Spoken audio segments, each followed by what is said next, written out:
sommes ravis donc de vous accueillir dans le musée Senghor. Donc nous avons eu la chance d'être accueillis aujourd'hui dans le hall de Senghor où il y a sa bibliothèque. Franchement, nous remercions Mariam Ndoye encore une fois pour cette belle collaboration entre donc, le musée Senghor et le Goethe Institut Sénégal. Nous remercions également donc, notre hôte d'aujourd'hui, à savoir Mariam Soda Ndoye Lo, qui va nous présenter Légitime Imposture ce soir. Et puis Pape Alune à mes côtés pour modérer cette rencontre littéraire qui est la première en 2023. Merci, cher public, d'être là. Donc nous allons peut-être faire un tour avec Mariam Soda. Mariam Soda, donc, qui est écrivaine, présidente du Cénacle des jeunes écrivains du Sénégal, qui est également conseillère des affaires étrangères et puis conseillère technique au secrétariat général du ministre des Affaires étrangères et des Sénégalais de l'extérieur. Voilà, donc elle en est à son deuxième ouvrage, dont le premier intitulé « Un homme infidèle et parfait », qui a été édité donc par Harmattan Sénégal en 2012, nom de plume Soda Ndoye, j'ai remarqué, donc après elle pourra nous expliquer pourquoi donc avec Légitime Imposture édité par Harmattan en 2022, nom de plume Mariam Soda Ndoye Lo, préfacé par le professeur Abdoulaye Racine Senghor. Merci d'être là, Mariam. Je pense que c'est incomplet, peut-être que tu pourras un peu te rajouter quelque chose. Merci beaucoup, Madame Diopal. C'est un plaisir d'être dans ce temple, je dirais, pour le Sénégal et pour le monde, ce temple que représente le musée Senghor, notre premier président, un poète, quelqu'un qui a inspiré beaucoup la littérature, qui a beaucoup contribué à faire connaître les lettres, surtout la culture et la sociologie sénégalaise. C'est un honneur d'être ici aujourd'hui. Et je commencerai par remercier ma chère Dombaï et ma tourneau, Madame Mariam Ndoye, la directrice générale.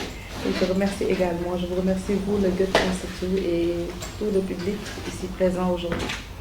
Je pense que vous avez fait le tour. Vous avez fait le tour de qui est Mariam Soda Ndoye Lo. Je pense que, comme vous l'avez dit, mon premier ouvrage paru il y a maintenant 11 ans, parce que c'était en 2012. Un homme infidèle et parfait, publié chez l'Harmattan Sénégal. Donc c'est 10 ans plus tard que Légitime Imposture est paru en 2022. Pour ma présentation, comme vous l'avez dit, je suis diplomate de carrière. Donc l'écriture, c'est une passion. C'est une passion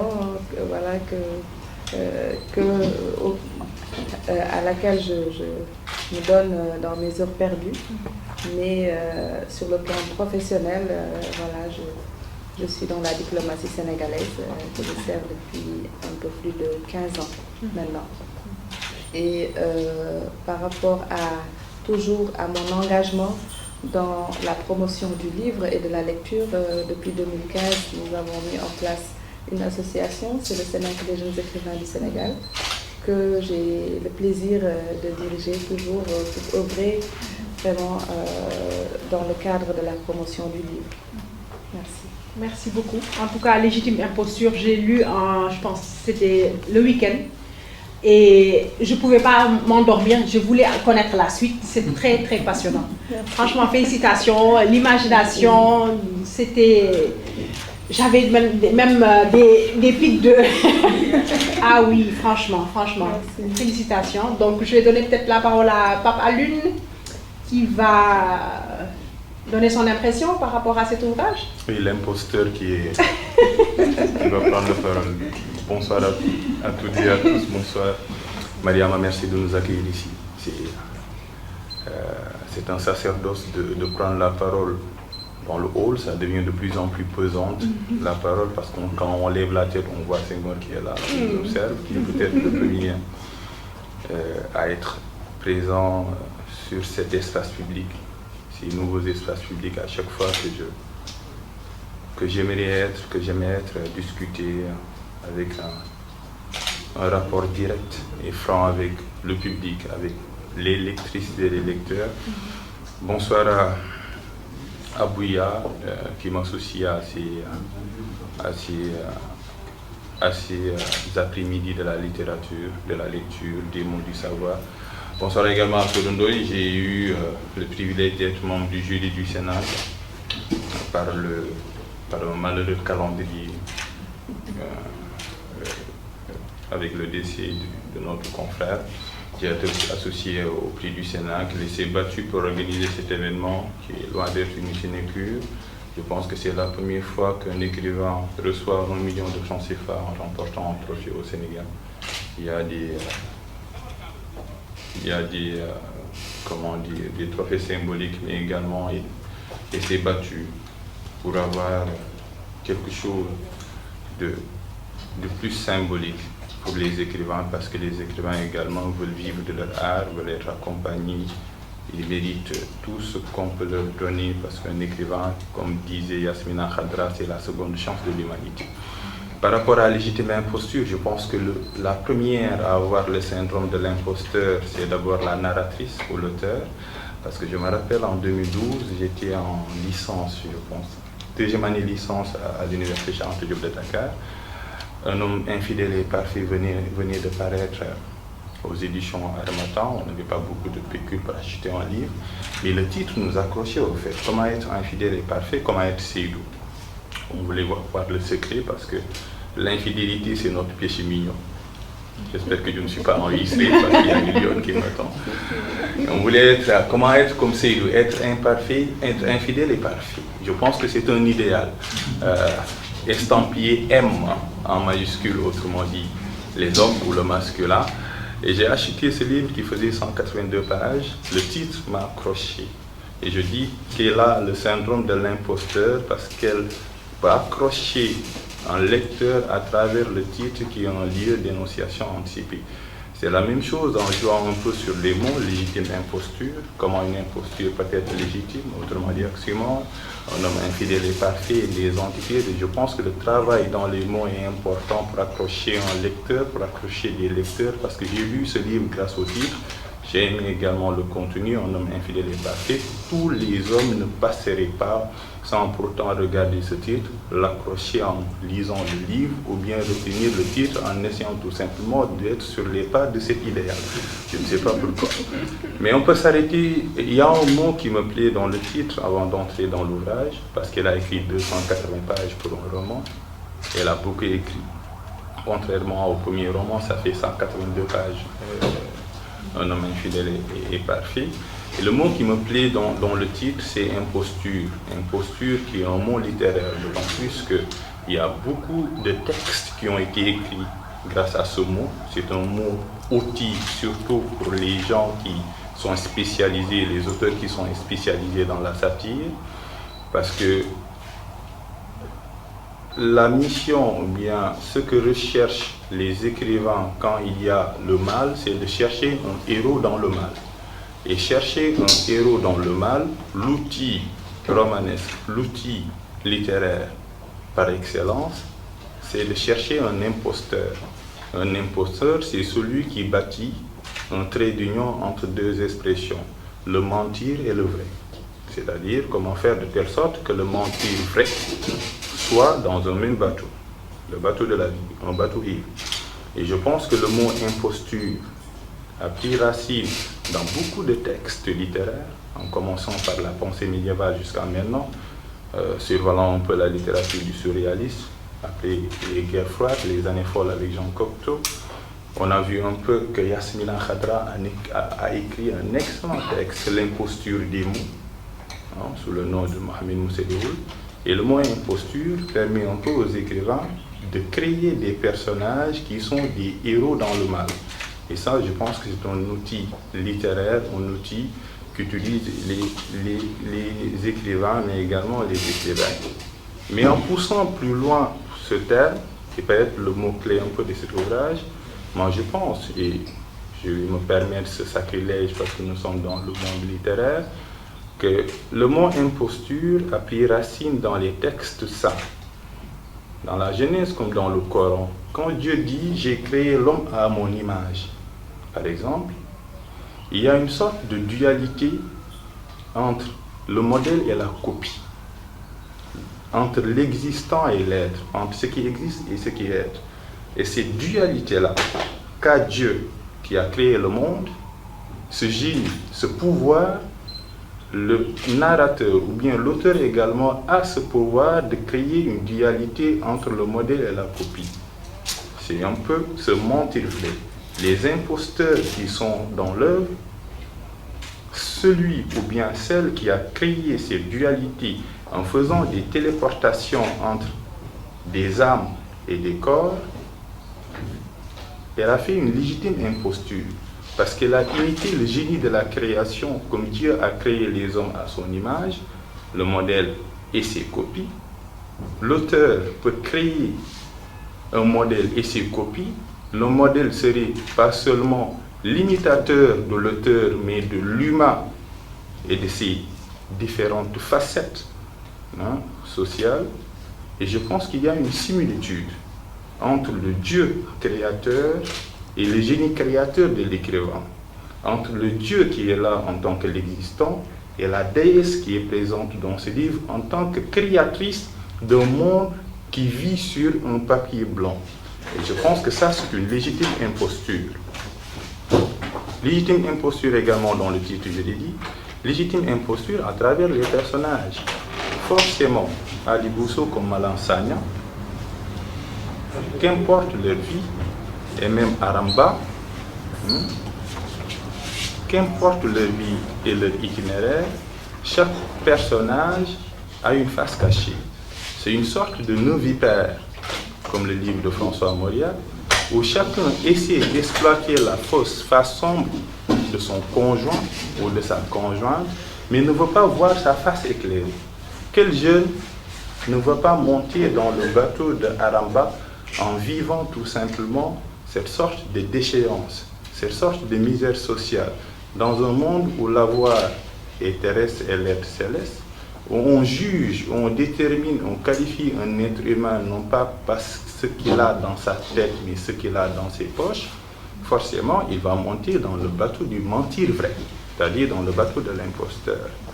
Et pourquoi pas une femme qui aimerait voir la face éclairée, mais pas la face cachée de son conjoint, quand elle se présente grâce à une déesse des mots, autrement dit des génies créateurs de l'écrivain, forcément, ce personnage va exploiter la face cachée tout en détestant la réalité qui est la face éclairée de Malang Sagna. Donc c'est une sorte de déplacement des identités et des destins de ces personnages que l'auteur a créés.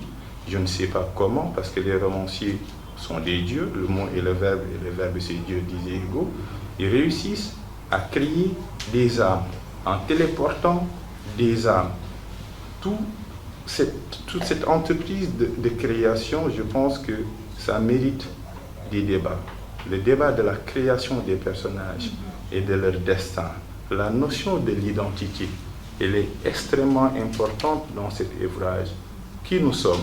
Ce que nous montrons, nous sommes tous des personas. Personas, c'est-à-dire des gens qui portent des masques. L'identité que j'ai dans ce musée Senghor est totalement différente de celle que j'ai à la maison ou au bureau.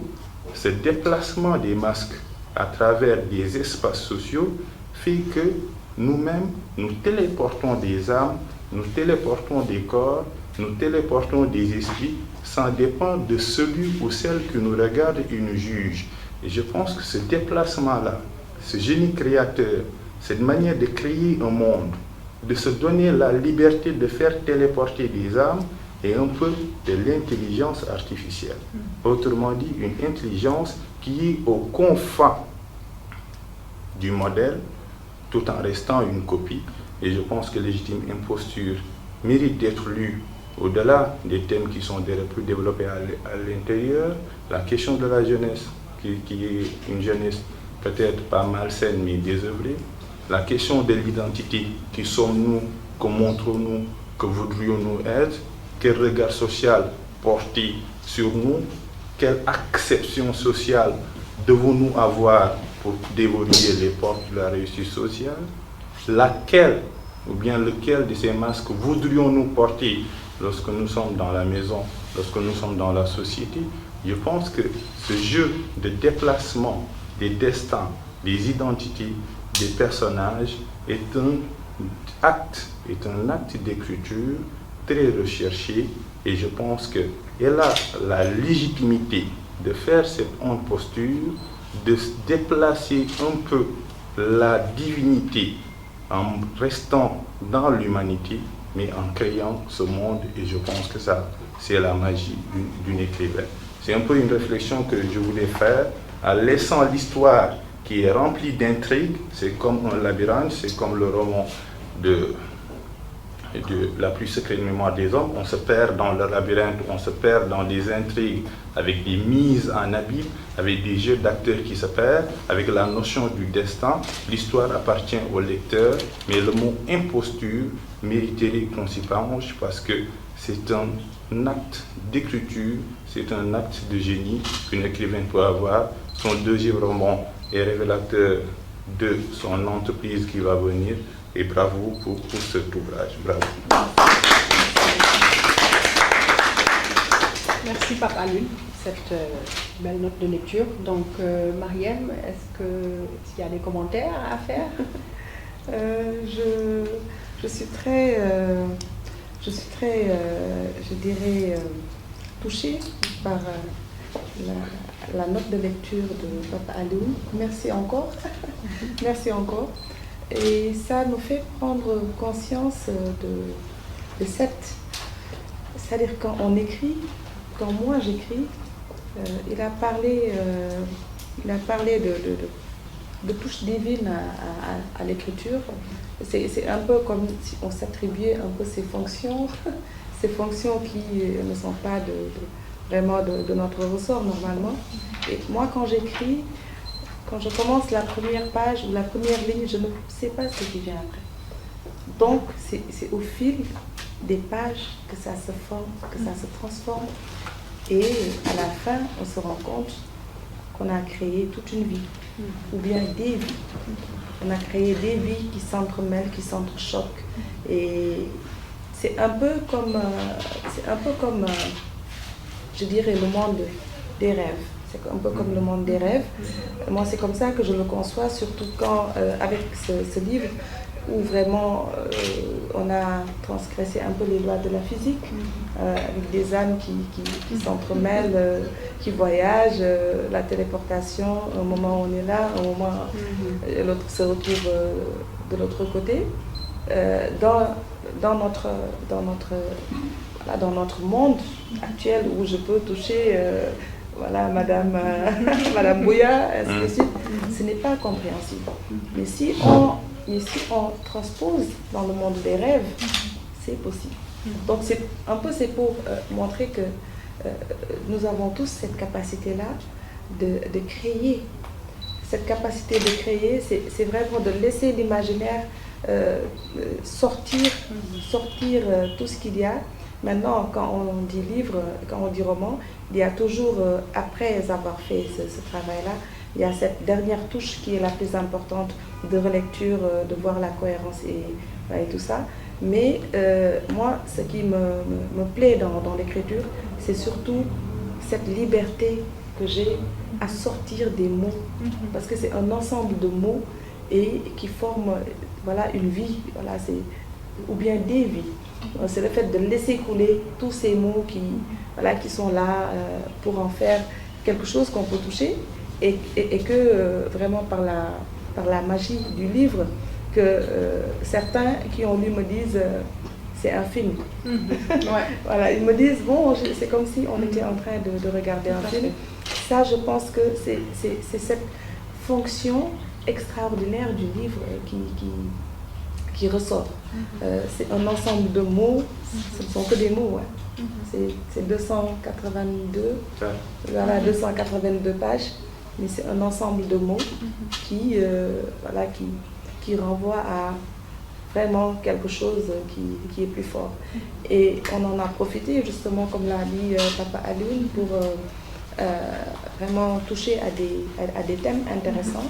Et c'est toujours bien parce que je me rends compte qu'il y a presque autant de lecteurs que de compréhension, que de sensibilité. Donc c'est un moment de partage parce que même si c'est moi qui l'ai écrit, j'en apprends toujours de la part de lecteurs suivant leur sensibilité. Et à travers ces livres aussi, je partage peut-être aussi des sensibilités, des opinions, voilà, des causes justement. Donc c'est ce qui est beau dans l'écriture. Merci pour cette... Il a même parlé d'intelligence artificielle, quoi. Donc Oui, ça me travaille depuis tout à l'heure. Parce que le travail de téléportation des âmes, physiquement peut-être il est impossible, mais nos données se téléportent via AirDrop, les Bluetooth, etc. Mais je voudrais un peu insister d'abord sur le titre. Pourquoi ce choix de rassembler des mots contraires, d'en faire une sorte de cocktail qui n'est pas explosif mais littéraire au fait? Oui. Bon, parce que moi je me dis que moi je suis une personne qui, en général, je ne veux pas qu'on soit tout le temps carré, que les choses soient tout le temps carrées, parce que il y a toujours une relativité. Et je pense que cet oxymore le traduit parfaitement, que ce soit pour un homme infidèle et parfait ou pour légitime imposture. Les choses ne sont jamais totalement figées. Donc, porter un jugement sur un acte, parce que ce soit un homme infidèle et parfait, on qualifie, on porte un jugement sur cet homme-là et on le juge comme infidèle. Quand on dit légitime imposture aussi, c'est un jugement de valeur qu'on en met peut-être sur des actes posés par quelqu'un. Donc un peu pour faire noter que en général, c'est pour ça qu'on dit que le seul juge, c'est Dieu. Parce qu'il est le seul à pouvoir avoir tous les éléments pour pouvoir faire le jugement. Donc c'est seulement cette relativité-là qui est omniprésente dans tout ce qu'on fait, en toute chose, en tout acte. C'est pour ça, même dans le cadre des enquêtes policières, ils disent des circonstances atténuantes. Parce qu'il y a toujours un fait, peut-être qui pourrait, pas justifier, mais pourrait faire comprendre tel ou tel acte. Donc pour moi, c'est vraiment cet aspect, c'est un aspect important qui me pousse à un peu taquiner en utilisant des mots contraires qui normalement ne devraient pas aller ensemble. Oui, et rester un peu sur le chapitre de la dualité, il y a une autre dualité qui intervient dans ce texte-là, c'est le corps et l'âme. Qui sont un peu de postulation simultanée, comme disait Pourner. Pourquoi faire parler les âmes? Pourquoi? Il y a l'enveloppe qui est corporelle, mais pourquoi faire parler des âmes? Pourquoi? Parce qu'on dit tout le temps que l'âme est parfaite, quoi, une sorte d'ange qui monte. Oui. Bon, je ne suis pas du tout de cet avis. Oui. C'est un avis, je ne suis pas de cet avis parce que moi je me dis que ce qui nous rend vivants, c'est pas... Nous sommes vivants quand quelqu'un meurt. C'est pour ça qu'à la fin du livre, j'ai dit, si je peux me permettre de lire un passage, quand je décris la mort de l'un des jumeaux, je ne vais pas dire qui est mort. Je ne vais pas dire qui est mort. Je cherche un instant. Voilà. C'est à la page 279. L'homme qui sentit ce qui était semblable à une piqûre d'insecte toucha son cou en continuant sa marche. Soudain, il tomba. Le dernier regard perdu dans le vide face au ciel. En cette douloureuse séparation entre corps et âme. Ses seules pensées furent « j'aurais dû, j'aurais pu ». Jusqu'à son dernier souffle, il se demandait encore s'il pouvait en être autrement. Parce que je considère la mort comme la séparation. entre le corps et l'âme. Ce qui nous rend vivants, ce n'est pas le corps. Mais dès que l'âme sort de cette enveloppe charnelle, on dit que la personne est morte. Mais l'âme, en tant que telle, elle est immortelle. En tout cas, du peu que nous en savons, en tout cas de par ce qu'on a entendu de la religion et voilà, en tout cas des pratiques soufis, on dit que l'âme est immortelle. Mais qu'est-ce qui meurt? C'est notre enveloppe charnelle qui meurt. Mais cette enveloppe charnelle permet à l'âme de vivre. Donc en fait, c'est quelque chose. Et perçu comme ça, est-ce qu'on devrait avoir peur de la mort? On devrait plutôt avoir peur de cette autre étape. Parce que moi je considère qu'il y a plusieurs étapes. La période d'avant notre naissance, donc avant que cette âme n'épouse ce qui est actuellement notre corps, et la durée de cet assemblage entre corps et âme, et la phase post-corps. Et cette phase-là, c'est une phase peut-être au cours de laquelle peut-être nous ne savons pas grand-chose. On a des idées sur ce qu'est la vie après la mort, mais il y a certaines croyances qui stipulent que l'âme va réintégrer un autre corps. Il y a des pratiques, plutôt des croyances qui font penser que l'âme va revenir. Parfois on dit, il y a 100 ans, quelqu'un était parti, et après, c'est comme si c'est cette personne qui était revenue. Le petit quoi. Exactement. Et même du côté de je dirais pas de la science, mais j'ai regardé un documentaire un jour, ils avaient mis en parallèle des personnes qui disent qu'ils sont revenus et qu'ils avaient vécu une vie antérieure. Donc, c'est un ensemble d'éléments, peut-être qui n'ont peut-être aucun sens, mais qui nous permet, dans l'écriture, de montrer un peu cette essence-là, l'essence de la vie. L'essence de la vie, qu'est-ce que c'est? Est-ce que c'est le corps? Parce que si vous voyez dans ce livre, Aram, c'est une femme qui est prise entre deux jumeaux, c'est deux personnes identiques par le corps, mais différentes par l'âme et par l'esprit. Mais elles se retrouvent être amoureuses de l'un des deux. Mais pourquoi être amoureuse de l'un plutôt que de l'autre? C'est cette âme-là qui... Voilà, c'est ça l'importance, c'est l'essence de notre vie. Malheureusement, ou bien peut-être pas malheureusement, mais dans le monde dans lequel nous vivons, l'apparence a beaucoup d'impact, et nous nous focalisons beaucoup sur la beauté matérielle, la beauté physique, et qui n'est pas... qui est importante, hein, je ne dirais pas le contraire, mais je pense qu'il y a beaucoup plus important, c'est la beauté de l'âme, qui est qui est l'essence même de qui nous sommes, justement.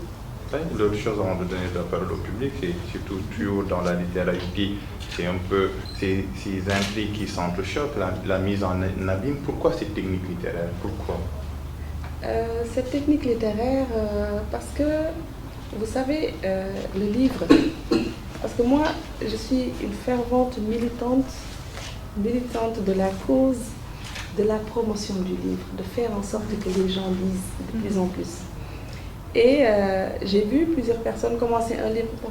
Quand on commence quelques pages, et qu'on est un peu paresseux, comme certaines personnes que je connais, ils voient combien, 200 et quelques pages, non, ils vont même pas acheter le livre. Et là, on les accroche dès le début. Donc, il faut accrocher le lecteur.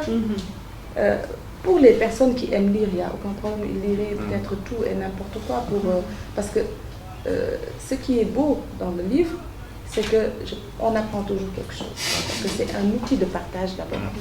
Mais il y a certaines personnes qui, pour qu'ils puissent lire et terminer un livre, il faut les tenir en haleine. Et ça, je le prends en compte dans mes écrits pour tout le temps essayer d'avoir une approche un peu participative, parce que le lecteur, normal, en tout cas ce que je souhaite, c'est que le lecteur, quand il commence le livre, il a envie de savoir ce que nous réserve l'autre page. Et parfois je fais exprès de faire en sorte que à quoi on s'attend, ce ne sera pas ce qu'il y aura à la suite. Donc tout le temps, c'est quelque chose de nouveau. C'est de surprise en surprise pour essayer de faire en sorte que le livre, quand la personne commence, vraiment que ce soit pour finir, justement.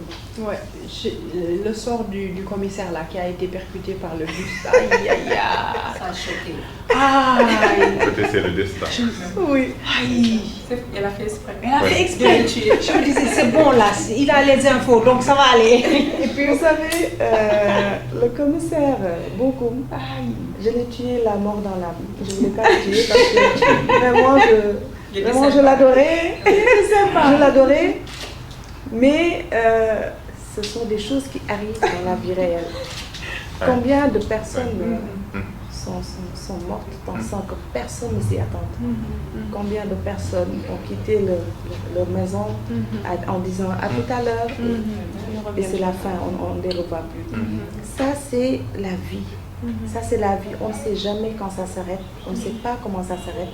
Et c'est vraiment cruel que j'ai dû tuer notre cher commissaire que j'adore.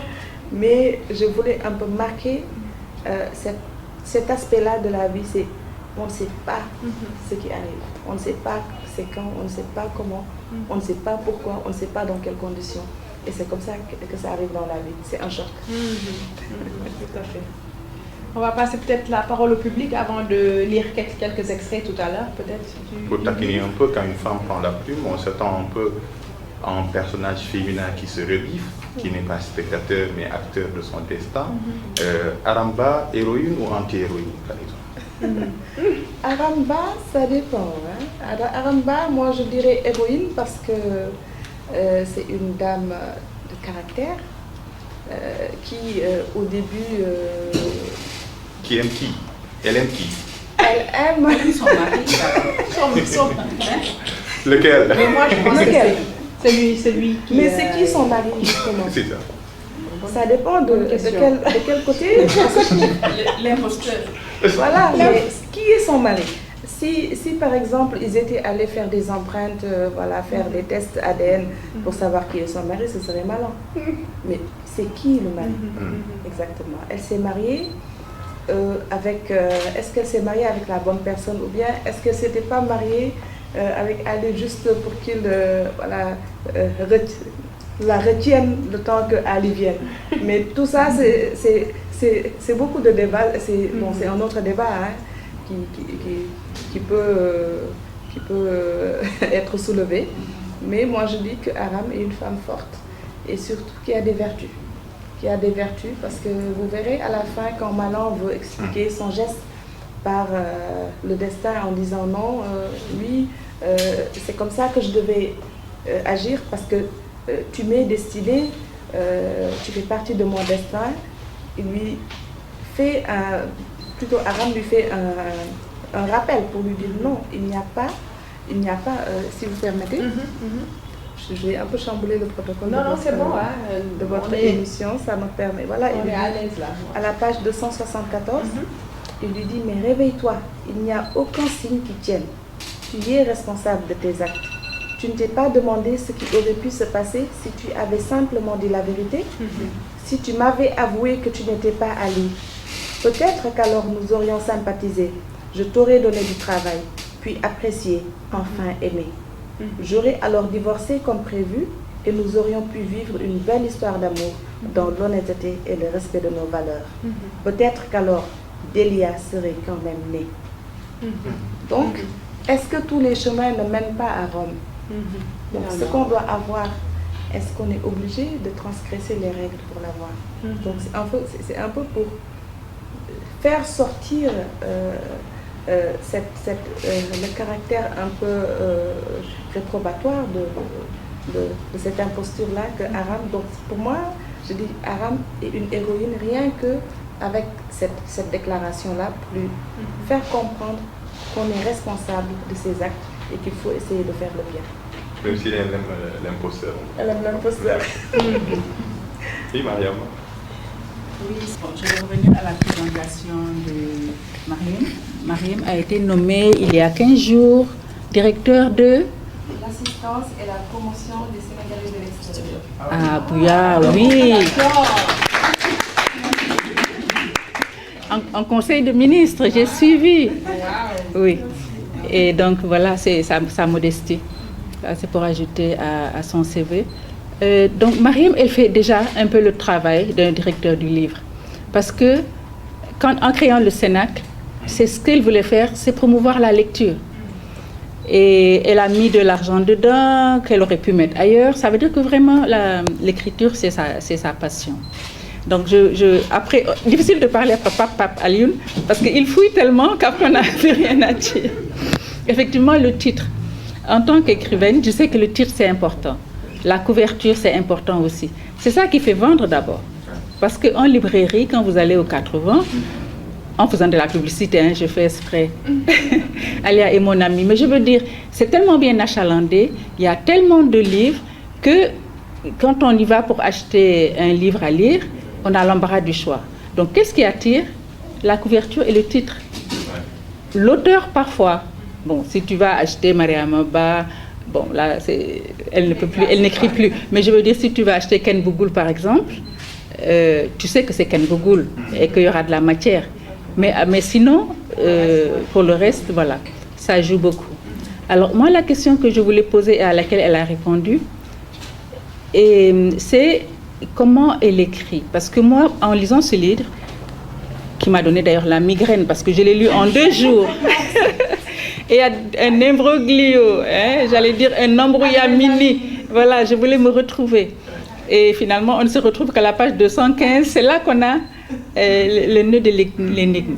Donc, c'est vraiment un dédale. Et c'est le suspense et tout ça. Mais c'est comment elle écrit. J'étais persuadée que quand elle écrivait ce livre, elle avait un plan. Parce que sinon, un livre n'est pas censé être vraisemblable. C'est la fiction. Comme il disait, l'auteur, c'est un créateur, c'est un démiurge. Je l'ai taquiné tout à l'heure en disant, tu as tué le commissaire, mais l'auteur seul a le droit de tuer sans que le traîne en justice ou qu'on l'arrête. Il peut créer, il fait naître, il tue à un moment donné, il fait entrecroiser des vies, parfois il est dans le bien, parfois il est dans le mal. Tout ça avec ses personnages, il joue. Bien sûr, l'auteur transparaît. Mais elle est diplomate, elle aurait pu être ingénieure ou mathématicienne, parce que moi j'ai l'impression que c'est un plan tellement détaillé et minutieux. Il fallait que l'inspecteur meure, sinon il aurait dévoilé le secret. Or, elle voulait que le secret soit gardé. Et même après la page 215, je pense que c'est après qu'on va à Kédougou et qu'on voit en fait le vrai, la réalité. L'histoire. Parce que moi, au début, je me suis dit, mais comment elle peut se tromper et penser que c'est son mari? Il doit y avoir un grain de beauté ou quelque chose qui fait qu'elle se rendra pas, qu'elle se rend compte que... Mais finalement, elle nous explique que c'est des jumeaux miroirs, hein, et puis des jumeaux, des vrais jumeaux, donc identiques. Et parfois, même la maman n'arrive pas à les reconnaître. Et puis, cette histoire de métempsychose, de réincarnation, tout ça aussi, ça m'a fait penser à notre univers lébou. Mais aussi, comme tu dis, dans d'autres religions, on croit à la réincarnation. Et le fait que la personne aussi puisse, j'allais dire c'est un peu de sorcellerie, le fait que la personne puisse aller aux États-Unis dans la nuit, mais quand on rêve, on va partout. Quand on rêve, on va partout. Et même dans des pays, j'allais dire des pays connus, mais aussi des mondes inconnus. Donc c'est vraiment très riche. Hein?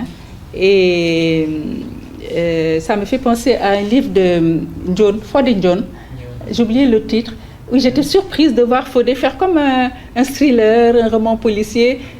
Physiquement, Fodé n'a pas l'air... Hein, tu vois? C'est son premier roman, mais ça m'a beaucoup... parce que parfois, les apparences sont trompeuses. Bon, Mariam Soda, le fait qu'il y ait de la métaphysique, ce n'est pas surprenant, parce qu'on voit que c'est une femme posée, elle est voilée, et on sait elle réfléchit sur la vie. Et finalement, Mariam Soda, c'est à la page 280 qu'elle nous dit tout ce qu'elle pense. En une page, elle nous dit vraiment son point de vue, le jugement qu'elle porte sur les personnages qu'elle a créés et tout. Mais à travers le livre, bien sûr, on la voit. Je sais que, par exemple, quand les deux hommes se battent et qu'après, ça donne le fou rire à Aram, ça c'est Aram, mais c'est Mariam Soda aussi, tu vois. Donc là, on voit par des petites choses, on voit la personnalité. Et c'est une personnalité très attachante. En tout cas, je n'ai que des félicitations et des encouragements à donner à Mariam Soda. Je me suis délectée. Et je félicite à nouveau le Goethe Institut, Papa Dinsar. C'est lecture toujours très inspirante. Et je salue toutes les personnes qui sont là, à commencer par mon cher ami Maudou Camara. Et je félicite encore notre ami et collègue Mariam Soda Ndoye-Lo. Vraiment, son roman est... Bon, moi, je suis impressionné par son imagination d'abord. La première fois que j'ai lu ça, bon, moi, je dois vous dire d'ailleurs que je l'ai lu à l'état de manuscrit. Bon, à moi-même, qui n'avait même pas exactement le même titre. mais bon, voilà, elle a un peu changé. Et c'est heureux d'ailleurs qu'elle ait changé. Mais moi, j'ai été impressionné par l'imagination d'abord. Parce que moi, je dois avouer que je n'ai pas cette imagination, donc je suis absolument impressionné. Je me demande chaque fois comment on peut construire ces mondes-là, c'est extraordinaire. Voilà, construire ce genre d'histoire. Aussi bien l'histoire, il faut y penser. L'intrigue, la manière dont c'est construit, avec toutes ces choses trappes, n'est-ce pas, donc, qui sont mis sur les chemins du lecteur, qui les perdent pour mieux peut-être le retrouver. Voilà, ça vraiment, je tiens à la féliciter. On voit que c'est une vraie romancière. Parce qu'en fait, c'est ça, une romancière. Ça va raconter une histoire d'abord, intéressante. Ça va construire une intrigue. Et puis, ça va le mener un peu par le bout du nez, voilà, le lecteur. Voilà, pour qu'il ne lâche qu'à la fin. Vraiment, j'ai été très, très impressionné. D'ailleurs, je suis en vous écoutant les uns et les autres, je suis en train de me dire qu'il faut que je le relise. Voilà, parce que peut-être en le relisant, je vais le relire avec un autre regard. Voilà, puisque un roman qui est riche, on découvre toujours des choses. Voilà, donc vraiment, c'est ça que je tenais à dire, à féliciter Mme Soda, à la féliciter aussi pour la mise en place du prix Cénacle. Bon, je crois que nous, on est devenus maintenant des enfants du Cénacle par la force des choses. On a été les premiers peut-être à être primés. Voilà, parce qu'on est devenus forcément des enfants du Cénacle. Voilà, donc vraiment, je tiens à la féliciter pour son engagement, parce que ce n'est pas évident d'être diplomate. Parce que bon, moi, depuis que je suis aux affaires étrangères, non, moi, je ne suis pas diplomate, mais depuis que je suis aux affaires étrangères, je vois un peu tout ce qu'ils font d'abord et la charge de travail, voilà, qu'ils ont. Voilà, je crois que trouver un espace pour écrire, il faut le faire. Bon, certes, c'est vrai qu'elle a dit que c'est un espace de liberté aussi. Voilà, ça lui permet peut-être aussi de changer, entre guillemets, les idées par rapport au travail peut-être un peu routinier, voilà, du diplomate. Mais vraiment, je pense que Mme Soda est une de nos romancières, en tout cas d'avenir. Voilà, d'avenir, même si elle est déjà là depuis un certain temps. Je pense qu'il faut l'encourager, voilà, dans cette voie-là. Voilà, c'est ce que je tenais à dire. Je vous remercie. Je salue tout le monde. Hein. Vraiment, c'est avec une très grande joie que, quand même, je me retrouve ici auprès de ma sœur Mariama, dans la village et dans de la mer. C'est-à-dire, bon, comme je l'ai dit l'autre jour au musée, parce que vraiment, à la première lecture de ce roman, j'ai été ébahi. Bon, première chose d'abord, entre ces deux romans, s'est écoulé par exemple 10 ou 11 ans, quoi. C'est déjà ce qui montre que vraiment, elle n'est pas pressée, quoi, tu vois. Parce que ce n'est pas une affaire de vitesse ou de précipitation. Elle a pris son temps et vraiment, elle nous a livré un chef-d'œuvre, si je puis dire. Oui. Parce que ce roman-là, je me suis demandé si ce n'était pas d'inspiration onirique. Est-ce que l'écrivaine n'est pas en train d'exploiter ses rêves pour nous les livrer à sa façon. Oui, parce que c'est un roman très très profond, un roman efficace. Pour paraphraser le grand écrivain portugais António Lobo Antunes, vous m'excuserez du terme, il disait que pour qu'un roman soit efficace, il faut que l'auteur sache tenir le lecteur par les couilles et ne plus le lâcher jusqu'à la fin du roman. Voyez-vous, c'est un peu ça. Vraiment, une fois qu'on entre dans ce roman-là, avec les péripéties, hein, à n'en plus finir, et puis les mises en abîme, il faut être un lecteur averti quand même. Il faut se donner la peine de lire, même si c'était 500 pages, si on est un lecteur averti et que le roman est passionnant, on le lit du début à la fin. Ça, c'est sûr. Alors, Mariam Soda, dans ce roman, se disperse en dispersant le lecteur. C'est ça, quoi. Souvent, c'est à son corps défendant que le lecteur vraiment visite des lieux, vraiment des choses vraiment étranges. Mais c'est ça, quoi. Comme je disais l'autre jour, bon, cela donne du sang neuf à notre littérature.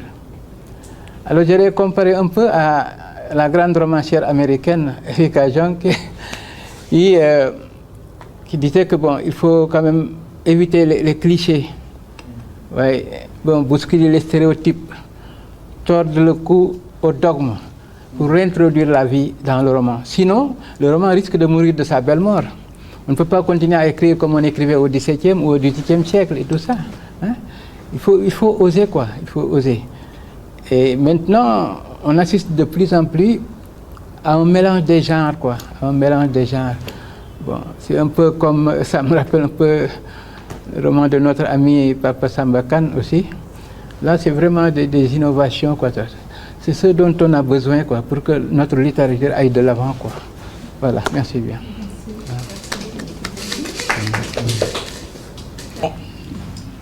J'aime la lecture et les écrivains.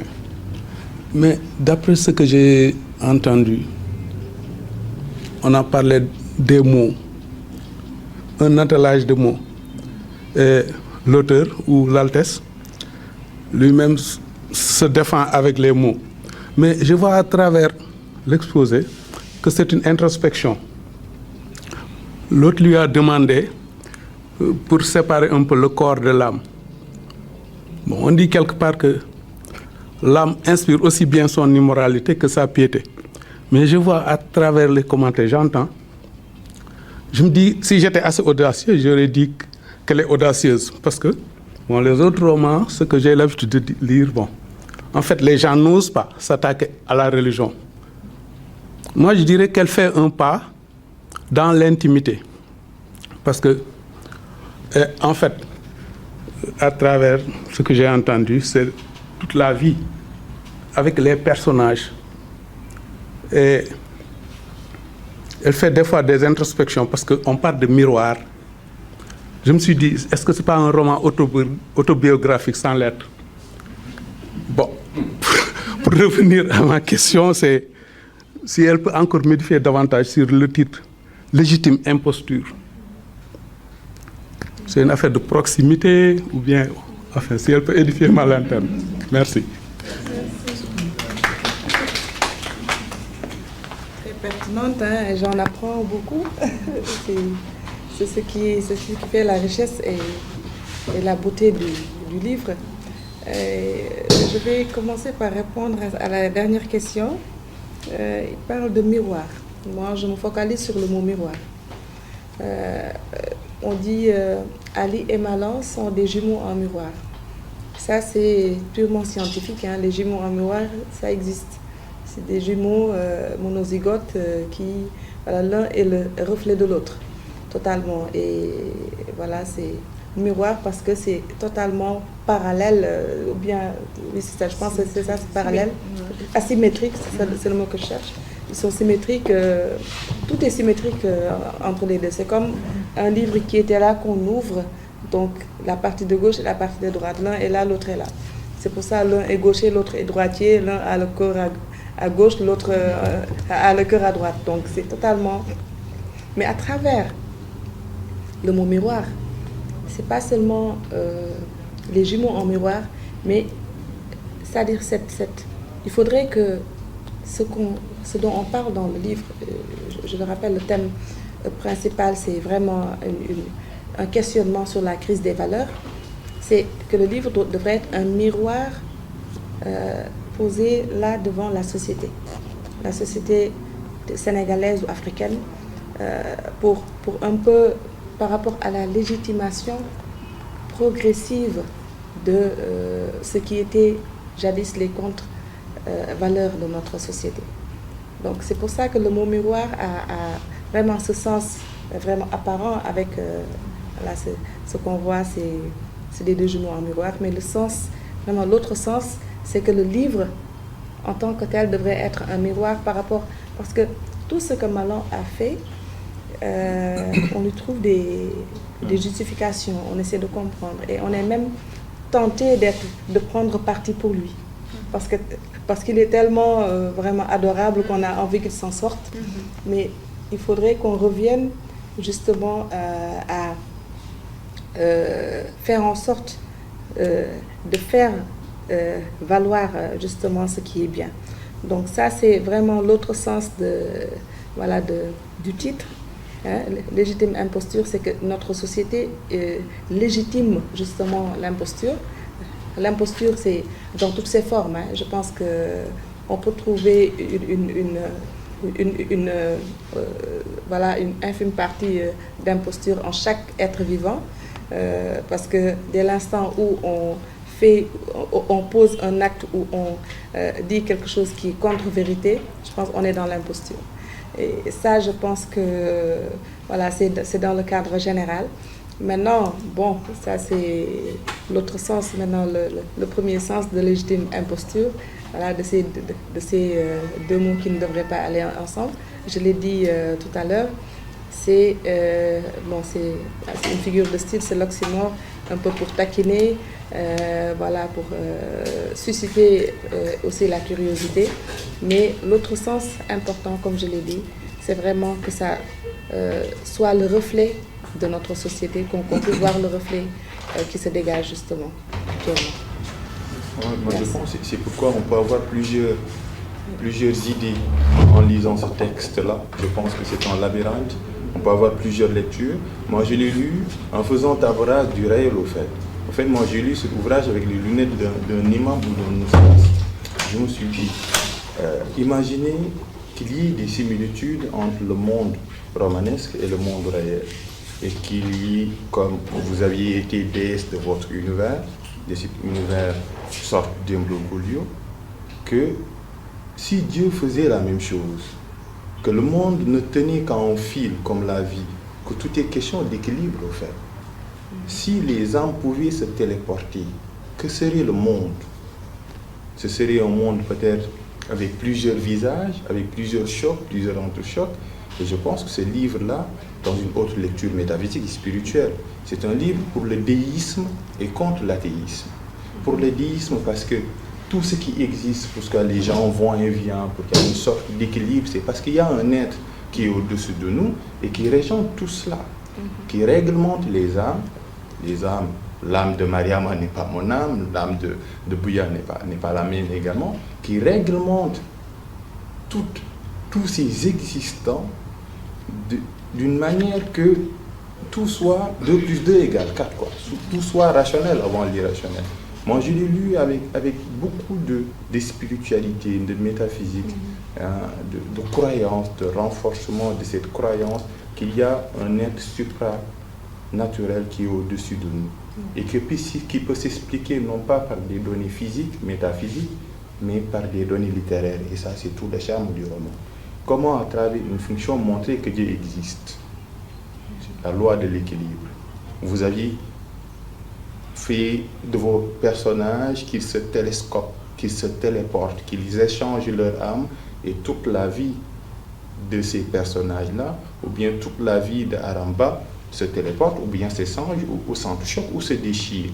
Et si Dieu faisait la même chose avec nous, nous ne sommes que des personnages dans son univers littéraire, romanesque ou réel, etc. Et ça, je me suis dit, le monde ne tient qu'un fil. C'est l'équilibre qui est au-dessus de nous, que nous ne maîtrisons pas, mais nous le croyons. Et ça a beaucoup renforcé ma croyance. Moi, tout le monde, vous avez parlé tout à l'heure de la crise des valeurs, voilà quoi. On sait que voilà, le Sénégal est comme il est, le monde est comme il est, les personnes sont comme elles sont.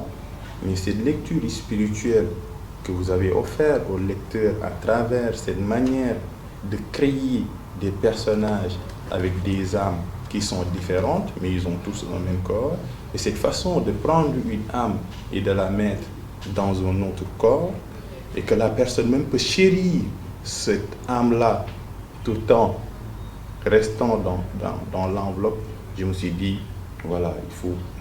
Ça montre que Dieu existe.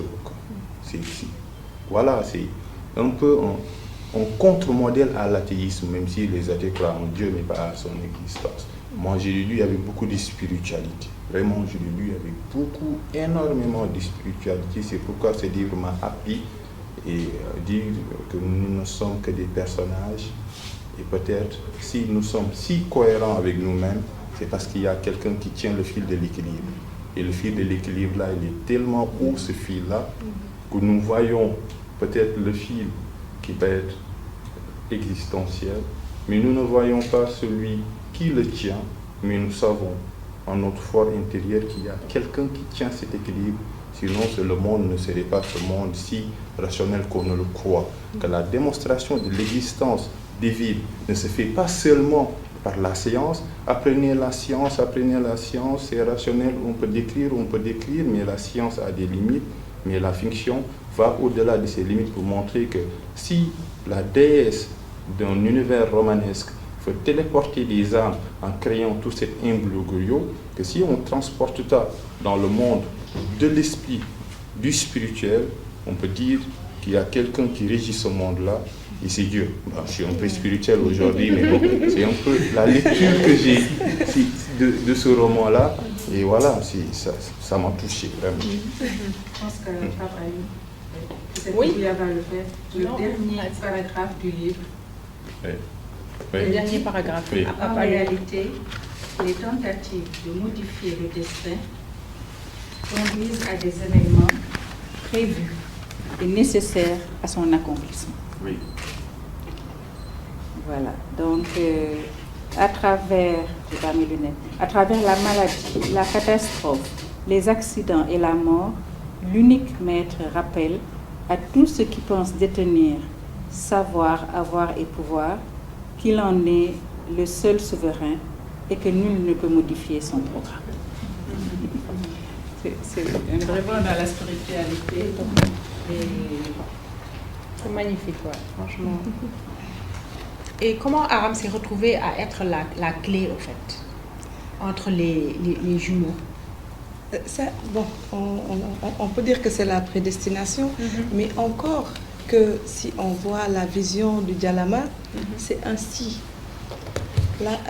La vision le Djalama ne dit pas que ça va réellement se passer. C'est si jamais ils touchent tous les deux à la clé. Le fruit interdit. Exactement. D'accord, ok. Le fruit interdit. Le fruit interdit. Donc il y a ainsi, donc pour dire que d'accord, il y a le destin, ça ramène toujours à cet éternel débat entre le libre arbitre et le destin.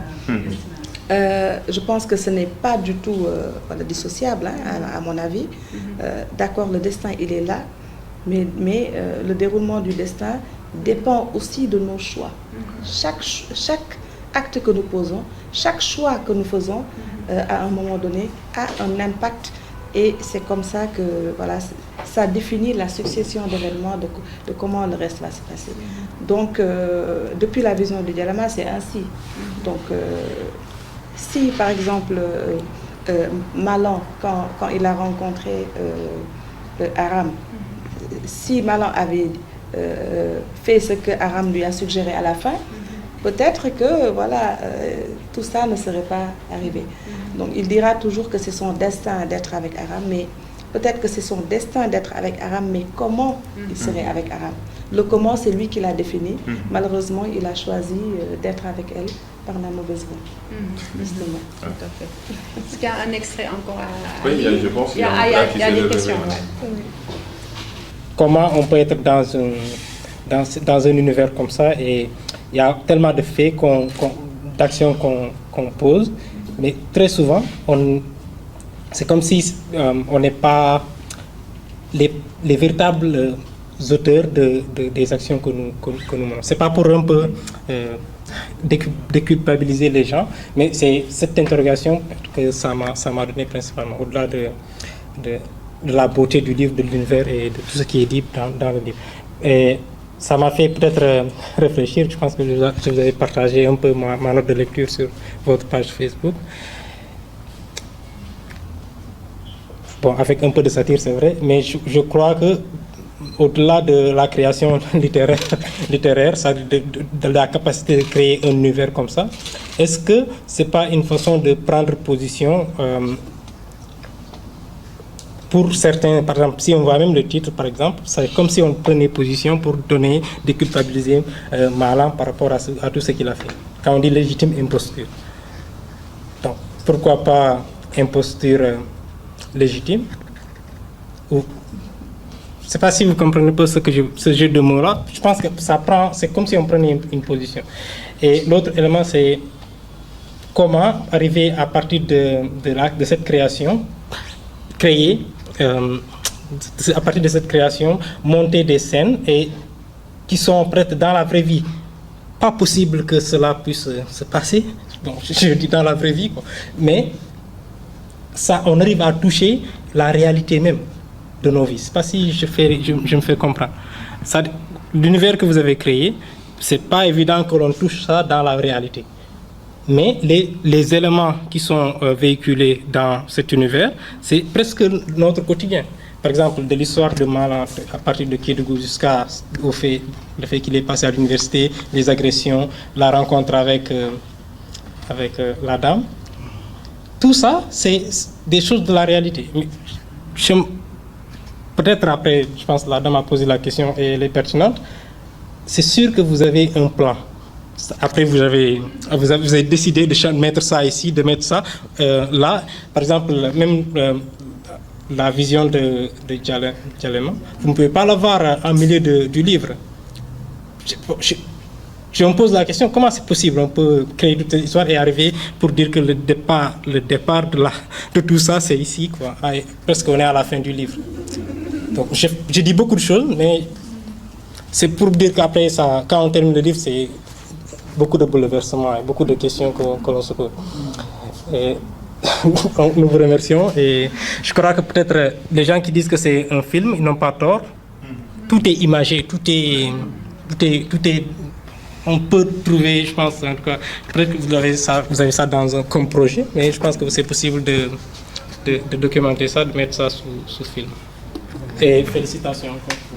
Monsieur, quand on lit, et je pense qu'elle a raison de mettre Kédougou à la fin, parce que par exemple, quand on lit, par exemple, un exemple de roman célèbre, L'alchimiste de Paulo Coelho, Santiago c'était ici, assis sur son trésor, mais il a fallu qu'il fasse toute cette aventure pour savoir que le trésor était sous ses pieds. Et d'ailleurs, voilà, dans le début du livre, Paulo Coelho dit les bateaux sont en sécurité sur le port, mais ce n'est pas pour cela que les bateaux ont été construits. C'est-à-dire, c'est un peu l'apologie de la quête, de la conquête, n'est-ce pas? Peut-être il fallait qu'il parte de Kédougou pour venir à Dakar, un peu l'exode rural que nous voyons ici, avec ce mirage de Dakar. Bernard Dadier parlait de mirage de Paris, c'est ça. Mirage de Paris avec phare. Le mirage de Dakar, Ousmane Soussé, c'est ça. Mirage de Paris. Il y a le mirage de Dakar. Je pense qu'il fallait cette quête-là. Et que Kédougou ne soit pas au début, mais bon, ça appartient un peu à son plan. C'est son plan, quoi. Mais j'ai aimé ça. Qu'on ne nous dévoile pas tout comme ça. Après, on ferme le livre pour regarder TikTok. Donc, c'est ça. D'abord, c'est pour le suspense. D'abord, hein. le suspense. Il fallait que, voilà, construire de sorte qu'on se demande comment ça peut être ainsi. Et c'est, je ne sais pas à quelle page, quand il a fallu que le père Bousso se rende à la case départ, justement pour qu'on puisse comprendre le phénomène des jumeaux, déjà pour qu'on sache qu'ils sont jumeaux. Bon, c'est vrai que la science en est déjà chargée par l'inspecteur Bokoum, mais c'est un retour aux sources.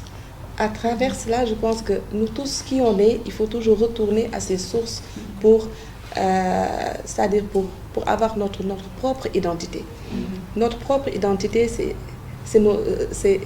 sur la base de qui nous sommes, d'où nous venons. Je pense que c'est très déterminant dans la vie.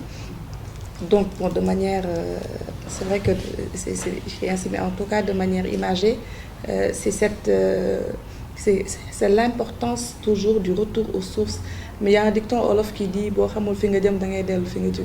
je pense que ça c'est un dicton très fort, c'est qu'on soit fier de nos sources et qu'on, c'est-à-dire ce que Senghor disait, hein, notre cher le père de la nation, hein, c'est d'accord, on doit s'ouvrir, mais toujours il faut garder un peu notre enracinement.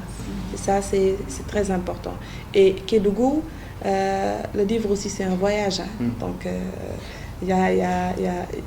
il fallait qu'on mette vraiment cette partie-là, parce que Kédougou, moi j'y suis allée déjà une fois, ça fait longtemps, c'était en 2005 je pense, et c'est un endroit que j'ai aimé, les chutes de Dindéfelo. Ce sont des patrimoines de notre pays, pour moi, qui gagneraient à être valorisés et un peu rendre plus visible pour que les gens le connaissent encore plus, ne serait-ce que pour le tourisme. Donc je pense que l'autre fonction de l'écriture aussi c'est ça, parce que le livre Voyage, cet ouvrage-là, bon, c'est écrit par une Sénégalaise, mais on ne peut pas savoir jusqu'à quel pays ça peut aller. Peut-être que ça peut faire découvrir Kédougou et les chutes de Dindéfelo pour attirer peut-être des personnes qui vont venir découvrir. En tout cas, merci de votre lecture. C'est vrai qu'il m'avait envoyé sa note de lecture sur Facebook. En tout cas, comme vous dites, vous avez parlé de prise de position pour déculpabiliser un peu par rapport à Malan. Je pense que j'avais répondu à ça tout à l'heure. Bon, le titre, il y a beaucoup de choses, hein. Il y a beaucoup de lectures suivant comment on se positionne par rapport au titre. Si c'est du point de vue purement littéraire, on dirait c'est une figure de style. Là, c'est l'oxymore. Si on se positionne d'un autre côté, on peut voir autre chose. En tout cas, je pense que c'est ça, hein, c'est ça l'art. L'écriture aussi, c'est un art. Donc, une toile ne se perçoit pas de la même manière par toutes les personnes qui la contemplent. Je pense que c'est à ça aussi qui fait le charme du livre. Merci. Il y a d'autres interventions? Je voulais juste remarquer. J'ai cru entendre qu'elle était diplomate.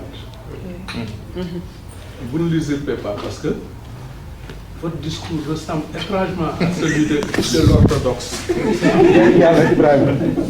Parce que, en fait, l'orthodoxe qui est monothéiste par essence, son père était polythéiste, il le ménage, mais cela ne l'empêchait pas de faire parvenir le message de Dieu. Je vois que vous aussi, en tant que diplomate, vous n'y allez pas par quatre chemins. Bon, vous, comme vous avez dit, vous avez parlé de choix, d'actes, d'action, d'acteurs et d'impact. Donc, je vois que vous jouez bien. Et pour terminer, vous nous devez ce film-là, parce que l'autre aussi revient.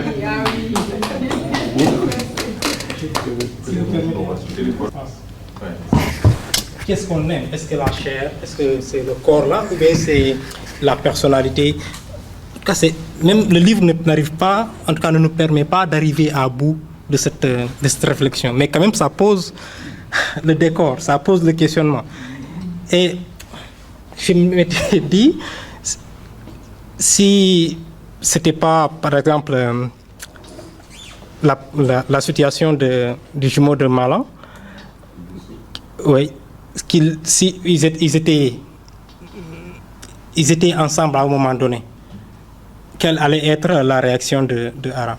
Tu vois, après ça change complètement, ça peut changer complètement la donne dans le livre. Donc, est-ce que réellement c'est la chair? Parce que deux personnes qui ont presque, on peut le dire, la même chair, mais même si après les traits de personnalité, parce que si on fait le lien entre ce que la personnalité de Malan, et qui est peut-être souvent assez différente de la personnalité de son jumeau, même, ce qui fait même poser à Aram la question, est-ce que c'est mon gars, est-ce que c'est mon mari? C'est pas possible qu'il ait changé en 2 ans comme ça, lui qui était assez américain, assez autoritaire, assez... Mais maintenant, il est très sentimental, il est un peu mort. Et ce qui est un peu étrange, c'est est-ce que Aram même aime cela, c'est-à-dire cette personnalité du jumeau de Malan, ou bien c'est la personnalité même de Malan qu'elle cherche? Est-ce que, donc, ça veut dire que l'amour, ce n'est pas la quête de la chose qu'on n'a pas là? Le désir. Oui, le désir, quelque chose qui n'est pas là. Est-ce que c'est réellement ça? Si j'assemble un peu les éléments dans le livre, c'est ce que j'ai comme élément de réponse. Mais toujours le questionnement est là. Pour moi, je pense que ça persiste. Hein. Peut-être qu'après, vous pouvez réagir sur ça. Je sais pas. Le désir, il est charnel. Et l'amour, ça va au-delà. Si vous voyez, Malan, il aurait pu prendre l'argent et partir. Mais il était retenu par ce sentiment-là d'attachement fort qu'il a envers Aram. Donc c'est pour dire que le thème de l'amour est là aussi dans le livre. Et à votre question de savoir si jamais par exemple les deux jumeaux étaient ensemble, qui Aram, c'est-à-dire vers quel jumeau Aram serait plus attiré, ou bien celui qu'elle allait aimer. Moi, je pense que c'est là où on peut parler de destin, justement. Le destin pose une situation qui favorise un choix. Et le destin tel que posé dans le livre ne prévoit pas que les deux soit en même temps là pour que Aram fasse son choix de manière libre, voilà, entre les deux. Donc c'est un peu leur test, je dirais, leur test par rapport à leurs valeurs, par rapport à leur éthique, à leur morale. C'est un peu leur... Il y a un autre mot que je cherche. C'est pas... C'est quand... c'est quoi? Bon, le contraire, quoi. Hein? Non, je ne trouve pas. Je cherchais un mot pour dire, par exemple, quand une situation se pose et qu'on soit obligé de faire un choix. Mais ça dépend toujours de la situation. Dilemme cornélien, c'est ça? C'est ça, c'est ça. Et là, le destin tel que indiqué dans le livre-là, c'était le destin de Aram d'être confrontée à ces deux personnes-là. Parce qu'elle, c'est la seule personne, peut-être dans le livre, qui peut-être n'aurait pas quelque chose à se reprocher parce qu'elle ne savait pas. On peut dire qu'elle ne savait pas. Peut-être qu'elle n'avait pas envie de savoir aussi. Parce que peut-être qu'elle n'avait pas envie de savoir. Elle a engagé un détective. Mais c'est ça, parce qu'à un certain moment, elle a dit, il faut que j'arrête de creuser parce que j'ai tout ce que je désirais. Pourquoi chercher? Donc, à un certain moment, parce qu'elle s'est retrouvée avec un mari, avec les qualités et sans les défauts. Tout à fait. Parce que lui, c'est un Ali, mais un meilleur, c'est-à-dire un Ali amélioré, sans les défauts de Ali, mais avec tous les atouts d'Ali. Donc, je pense que si tout le monde avait ça... Non, Ali n'aurait pas dû revenir. Ali n'aurait pas dû revenir. La vie gâchée. Surtout le charme. J'espère que c'est lui qui est mort. Hein? Le charme de cet ouvrage, je pensais tout à l'heure à l'ouvrage de Cheikh Khan, L'aventure ambiguë. L'humanité n'a pas encore épuisé les thèmes qui sont développés à l'intérieur, malgré les thèses et les articles, les textes, etc., les mémoires qui sont écrits à travers cet ouvrage, parce qu'il a réussi à poser plusieurs questions dans son ouvrage. Vous avez réussi également à poser plusieurs questions. On n'a pas encore de réponses, beaucoup de questions et peu de réponses dans cet ouvrage. Explorons par exemple le thème de l'identité. Moi je pense qu'à travers ces jumeaux-là, Malan et Ali, c'est un peu l'éloge de la différence. Aussi identiques qu'ils sont, ils ne sont pas pareils. Le monde n'est pas pareil, le monde n'est pas un, quoi. Le monde, c'est une identité qui se fragmente. Autrement dit, nous sommes dans une guerre froide actuellement, dans une guerre de civilisation, parce que j'ai lu et j'ai été ébahi en découvrant ça. Quand j'ai lu Le choc des civilisations de Samuel Huntington, Huntington nous dit que le mot civilisation s'écrivait avec un grand C, c'est-à-dire quand on parlait de civilisation, on pensait un peu à la civilisation occidentale. Et tout le monde sait que cette forme d'occidentalisation passe maintenant par le canal 12, c'est-à-dire l'éducation, les films, etc. Que même jusqu'à maintenant, il y a certains qui nient l'existence du métissage, l'existence de la diversité, l'existence un peu de ce monde qui se réfracte, qui n'est pas identitaire, qui n'est pas unitaire, que c'est même Senghor qui disait que l'avenir du monde appartient au métissage. Et je pense que malgré les inconvénients sociétaux que Malan et Ali ont dans la vie d'Aram, ce que je loue dans ces jumeaux qui seraient identiques mais qui ne le seront que par le corps, que le monde appartient au métissage, que soit il faut l'accepter, ouvrir les frontières en tout simplement respectant les hommes, non pas par la couleur de leur peau, mais parce qu'ils sont humains, c'est parce que nous sommes différents, mais pas par le corps qui peut avoir des ressemblances, des identités, mais à l'intérieur, il y a des fossés énormes et je pense que ce qui fait le charme. On peut explorer le terme identité dans cet ouvrage et peut-être on va ouvrir plusieurs. Merci de poser toutes ces questions-là. Moi, je me perds. Merci. En tout cas, merci. Est-ce qu'on peut lire un dernier passage, peut-être, voilà, avant de clôturer s'il n'y a pas d'autres questions? La page 267. On commence à la page 267. À la fin, à présent, c'est le dernier dialogue. C'est Malan qui parle. Il dit, à présent, tu vas m'écouter attentivement. Tu sembles ne pas te rendre compte que moi, Malan, je suis dans le corps d'Ali, ton corps. Selon la loi du commun des mortels, je suis toi. Les empreintes d'Ali, ce sont les miennes. Donc l'argent d'Ali, c'est le mien. La femme d'Ali est mienne. Bref, la vie d'Ali est la mienne. Tu sais, c'est curieux de voir comment l'identification est simplement basée sur cette carapace, cette couverture appelée corps. J'ai beau te ressembler physiquement, j'ai beau être ton jumeau, je suis complètement différent de toi. Donc on a été gâtés ce soir, on est bien au chaud. Oui.